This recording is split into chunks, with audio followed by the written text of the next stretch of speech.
The first fans to have seen enough left after 3 quarters Sunday night. Picking up the free blue t-shirts that had been left on every seat inside American Airlines Center before Game 4, they said their goodbyes and walked out on a home team down 22 points. They left in waves 8 minutes later.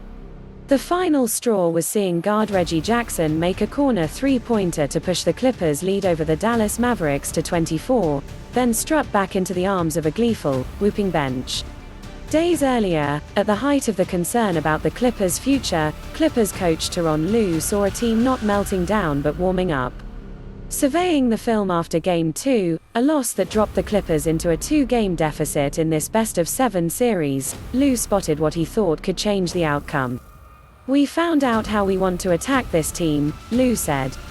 For 4 quarters Sunday, they took what they had learned through losses and attacked, relentlessly, to the point that, for many fans, it became unbearable to watch. After a dominant 106-81 victory, they return home officially tied in the series but looking like they have cracked Dallas code, possibly for good. Lue cautioned that, "We still haven't done anything yet, but what they did do, most importantly, was not overreact before arriving in Texas. We knew our mistakes," said forward Nicolas Batum, whose start in place of center Ivica Zubac was the first key adjustment that swung Game 4.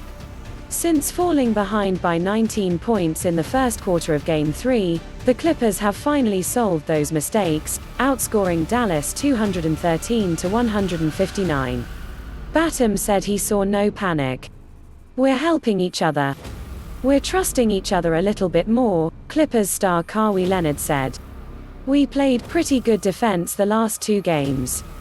The Mavericks are not yet broken, but Dallas star Luka Doncic is certainly in pain," coach Rick Carlisle said, after he played through a strained neck for a second consecutive game. Doncic bent over, wincing at times, on his way to 19 points on 24 field goal attempts. A home team still has not won in this series, but the Clippers looked very comfortable inside an arena with more than 17,000 fans for a second straight game.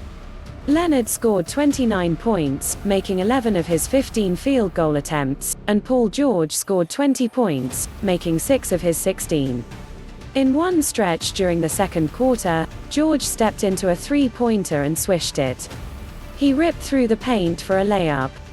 Pulling up from 19 feet, he drained his 3rd basket in a row, an onslaught that forced Dallas, down 13, to call a timeout. Before George retreated to the huddle, he stopped to yell to the crowd, exorcising the playoff demons from 1 year ago, when he shot poorly against Dallas and was widely mocked for it. He has made 50% of his shots through 4 games to create a 2-superstar battering ram.